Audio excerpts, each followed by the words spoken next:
Thank you, Presiding Officer. I'd like to begin by thanking Andy Whiteman and the Scottish Greens for bringing this debate to the Chamber. And let me say, starting on a note of consensus, I have a great deal of respect for Mr Whiteman and his erudition on these matters. And I was very interested to hear what the Green proposition was going to be, because the motion makes reference to a cross-party implementation group, which rather presupposes that there is something to implement. However, certainly. Andy Whiteman. The implementation group is designed to scrap the council tax. The member will be well aware that there are different views across this Parliament of what should replace it. There is in place a potential progressive majority for it, so the implementation group is merely to make the first start to commit to scrap the council tax. Tom Arthur. I thank Andy Whiteman for that intervention, but I'd actually be very keen to hear what the Green proposition is.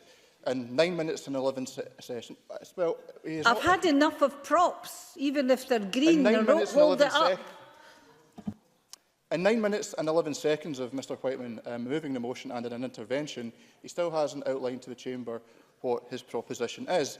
And the reality is, with simply stating that they want to scrap the council tax, and let me say that Mr Whiteman very eloquently and convincingly outlined all of the flaws with the council tax system, and all of the errors with it and the unfairness, and I don't contest that. However, I do not think it would be correct to simply move it and say we should abandon the council tax without something to replace it.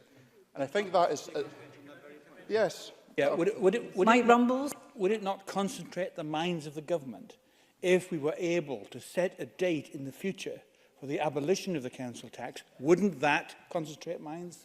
Tom Arthur. I think setting an artificial deadline in that case could actually just lead to bad reform rather than the correct reform.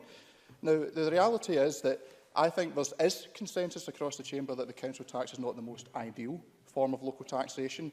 But I think rather than a cross-party implementation group, a cross-party discussion group, we can all be in situations, but the reality is if someone is in employment and they feel their job's unfair and decide to indulge in the moment and walk out of their job and hand in their notice, it might feel good at the time. But after that, I apologise, I've taken two already, Ms Bailey, otherwise I would have short for time. But if one just goes and leaves one's job and doesn't have another job to go to, one's going to face the consequences. The reality is that there is clearly a desire amongst the progressive parties in this chamber to discuss about how we can make local taxation fairer.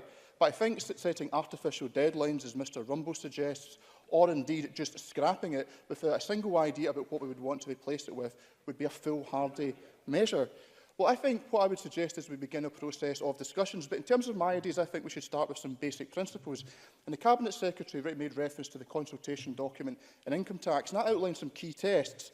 Maintain and promote levels of public services. Lowest earners should not see rises. Any change should make the system more progressive, and changes should support the economy. Indeed, they could be buttressed further with the Adam Smith principles outlined in the consultation document of certainty, convenience, efficiency and proportionality, and also a strong approach to make sure that there's no tax avoidance, because, as Murdo Fraser highlighted, a property tax, I think it was in a previous debate highlighted, is a very important tax in the regard that it is very difficult to avoid paying council tax as it potentially could be with some other taxes, such as a local income tax. I think what the broader thrust of where the Greens are going with this, and where I am sympathetic, is it needs to have a taxation system that addresses wealth. And that I do agree with. However, I think within the limited suite of powers we have within this Parliament, for example, we don't have income tax power over savings and dividends. We don't have corporation tax. So I think there's a need for a much more broader suite of tax powers to implement the sort of taxes on wealth and those more progressive reforms that the Greens would like to see. There is much more I would say in this, Presiding Officer, but I realise time is against me. Thank you. Thank you very much.